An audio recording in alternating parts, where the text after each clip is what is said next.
ఎల్బీనగర్ కాంగ్రెస్ పార్టీలో అనేక వర్గ విభేదాలు ఉన్నాయి, అనేక వివాదాలను కూడా మనం చూస్తున్నాం అనేక సంవత్సరాల నుంచి కాంగ్రెస్ పార్టీలో. ఇంతకు మీది ఏ వర్గం కాంగ్రెస్ పార్టీలో అంటే ఏం చెప్తారు? నాది కాంగ్రెస్ వర్గం అండి. నాకు ఏ వర్గాలు లేవు. నాది ప్రజావర్గం.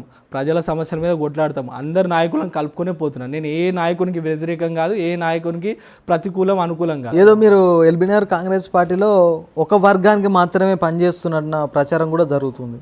బీసీ నాయకుని బీసీకి మించిన వర్గం ఉంటుందా అండి? ఇప్పుడు మీరు అనుకుంటున్నారు బీసీకి మించిన వర్గం ఉంటుందా? ఇంకే వర్గం ఉంది? ఇప్పుడు మా నాయకుడు బీసీ నాయకుడే, ఇన్ఛార్జు మధుయాష్కి గారు. ఇంకేం వర్గం ఉంది అక్కడ? ఇంకా వర్గాలు అనేవి లేవు. అందరు ఉన్నారు, అందరిని కలుపుకొని పోతున్నాం. అదే కాన్స్టిట్యున్సీలో మాకు శివచంద్ర రెడ్డి గారు ఉన్నారు, మా స్టేట్ ప్రెసిడెంట్ యూత్ కాంగ్రెస్.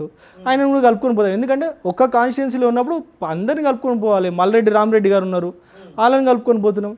మాకు ఇంకా వర్గాలు ఏమున్నాయండి? వర్గాలతో అసలు ఇవేంటంటే బయట బీఆర్ఎస్ కానీ బీజేపీ కానీ ఏంటంటే సృష్టిస్తారు. ఎందుకంటే జస్ట్ ప్రజలని డైనమాలో పడేయడం.